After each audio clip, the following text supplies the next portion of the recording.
talks are going on.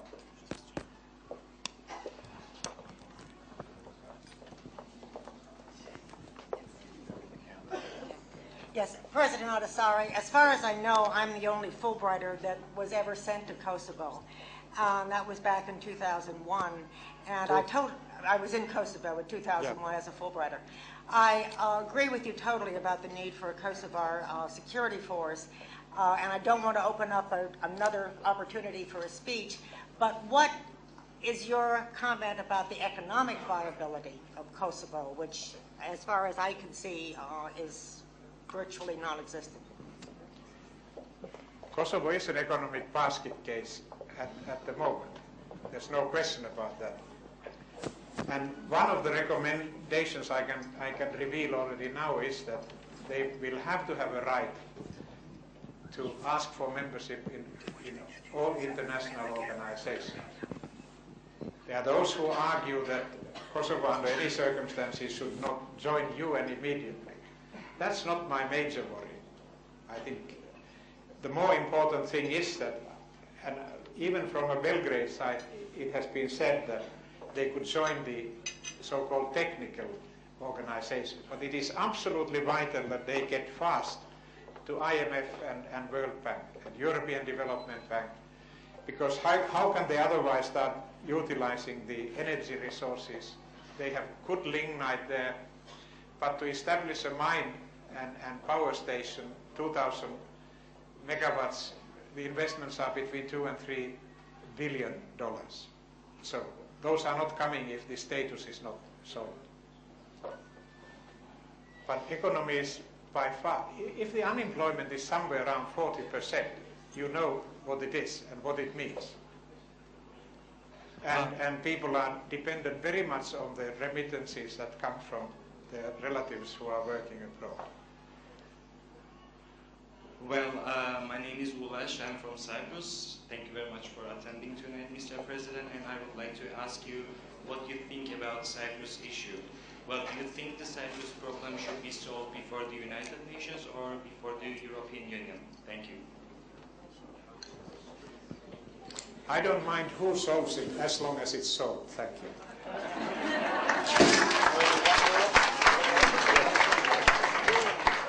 Well, I'm Wasim Anwar from Pakistan once again. First of all, we are proud that you are a Fulbrighter, and I think we all are ambassadors of peace. Any message for us as Fulbrighters? Thank you.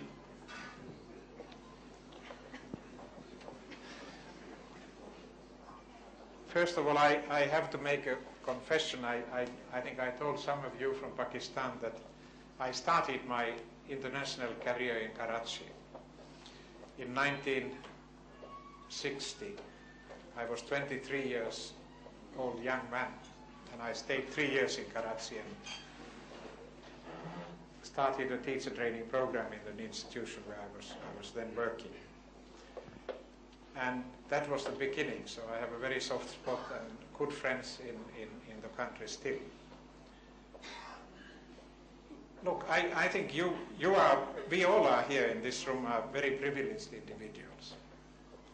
Otherwise we wouldn't be here in Marrakesh today. And I think we have a special responsibility.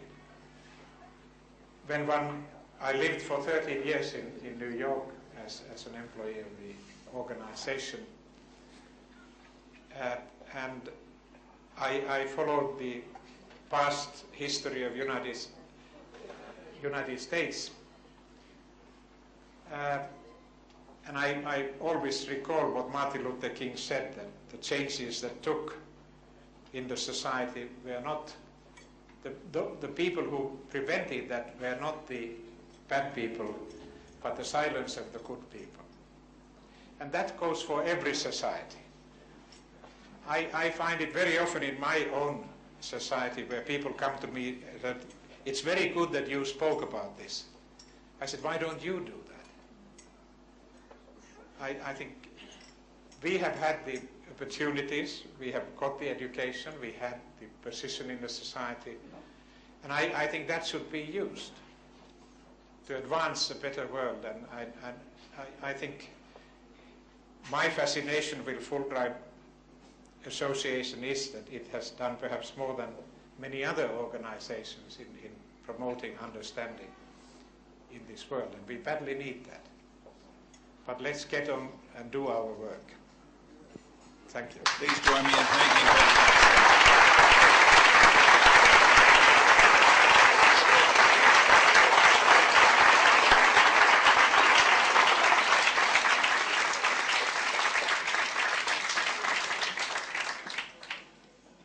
Let us not forget the silence of the good, I think were your words. That's a challenge to all of us. And we will be sending you, President Ahtisaari, a book on Marrakesh, and given that all of us are travelers, we know you don't want to carry it with you, so it will be delivered to you personally in Vienna, and with great thanks from all of us. We're truly appreciative to have had the privilege to listen to President Ahtisaari this evening. And please join me in thanking him again.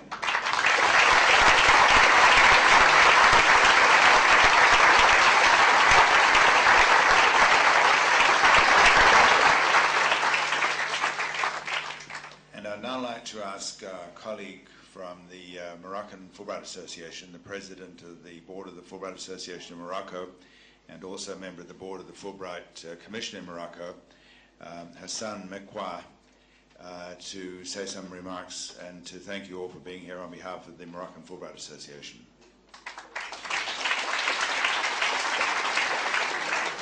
Thank you very much. Ladies and gentlemen, coming after such a distinguished speaker as His Excellency President Martti Ahtisaari, I feel a little bit in my humble self like a third dessert. I'm not saying a second dessert.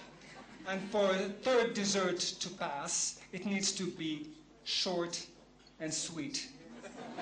Sweet I can't guarantee, but short I will. So just a few words to say how happy I am and how proud I am on behalf of all the entire Moroccan Fulbright alumni community to welcome the big, large Fulbright family here in Morocco, and wish you a happy stay here, and to thank you for being here, because just you being here is a recognition of the fine work we've been doing with a group of very young people like Yassir there, and also to thank all those of you who will stay on for this sumptuous feast we have prepared for you, which is the Moroccan Fulbright Alumni Association's conference, Morocco in Western Art. I promise to be short. I am short. Thank you very much.